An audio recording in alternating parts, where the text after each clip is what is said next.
Nafisa bint al-Hasan ibn Zayd al-Ablaj ibn Hasan ibn Fatima bint Muhammad was a great personality in Islamic history and a forgotten legacy. She was born 145 years after Hijrah in the year 768 AD in Mecca. She went to Medina with her father when she was 5.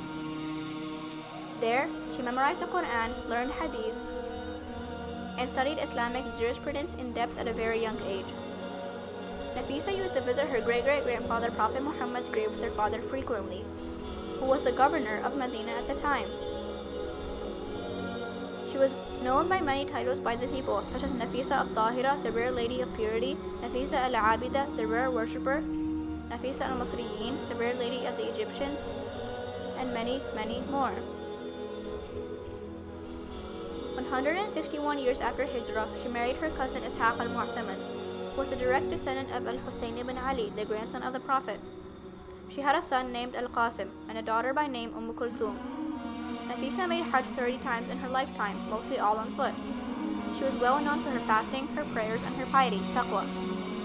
When Nafisa was 44, she moved to Cairo with her husband.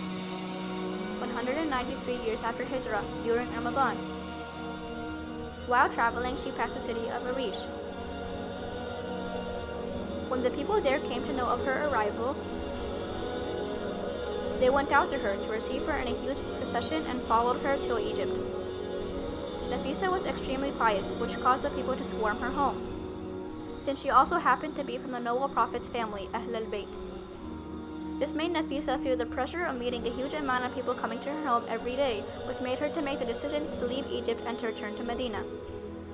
The people asked the governor to request her to stay, who in return gave her a big mansion, requested her to stay, and assigned Saturdays and wanted a day for people to visit her, and for her to keep the other days dedicated for worship.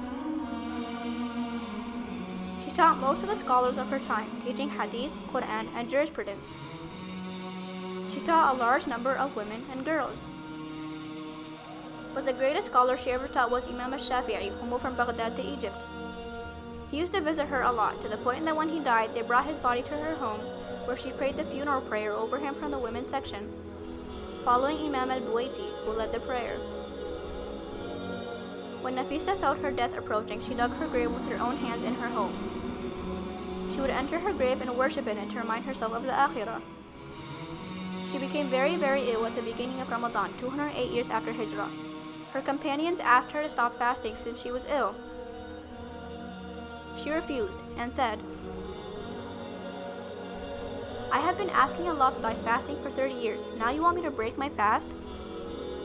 Nafisa died in Egypt 208 years after Hijrah in the year 831 AD and was buried in Cairo. She contributed a lot to Islamic history with her knowledge, her prayers, her study of the Quran, and her study of Islamic jurisprudence.